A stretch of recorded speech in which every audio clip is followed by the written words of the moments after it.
बघा मित्रांनो, हा इंटिग्रेशनचा एक क्वेश्चन आहे. Integration of 1/1 plus e to the power minus x dx. ठीक आहे.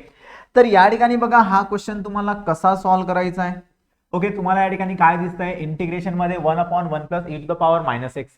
ठीक आहे. तर या ठिकाणी e to the power minus x तुम्हाला या ठिकाणी दिसत आहेत. आपण एक काम करू, या ठिकाणी e to the power minus x ला पहिले पॉझिटिव्ह पॉवर मध्ये कन्वर्ट करून घेऊ.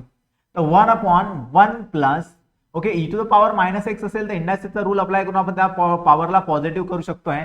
आणि त्याला कसं लिहिता येतं आपल्याला 1/1 plus 1 e raised to x आहे. त्याच्यानंतर तुम्ही काय करणार, नेक्स्ट स्टेप मध्ये या ठिकाणी डिनॉमिनेटरला क्रॉस मल्टिप्लाय कराल. वरचा 1 ऍज इट इज आहे, तर याचा डिनॉमिनेटर 1 आहे की नाही. तर 1 into e to the power x आपल्याला काय मिळाला, e to the power x मिळाला. देन 1 इंटू 1 काय मिळाला आपल्याला 1, आणि अपॉनला 1 into e raise to x आपल्याला काय मिळाला, ई रेस टू एक्स मिळाला. ठीक आहे. त्याच्यानंतर हा डिनॉमिनेटरचा डिनॉमिनेटर आहे वरती चालला जाणार. ठीक आहे ना. So E raise to X into ला 1 आपल्याला काय मिळाला, integration of E raise to X आहे. Okay, E raise to X into 1 आपल्याला काय मिळाला, ई रेस टू एक्स मिळाला. आणि डिनॉमिनेटरला काय मिळालं आपल्याला, e raise to x plus 1 into ला dx.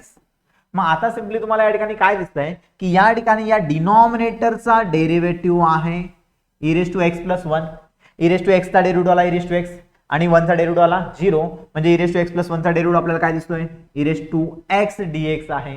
म्हणजेच या ठिकाणी याचं जे आन्सर येणार आहे, integration of f dash x upon f x is equal to काय आला, लॉग एफ एक्स आला. म्हणजे log of E raise to x plus 1 आणि हा प्लस सी त्या ठिकाणी आपल्याला मिळाला.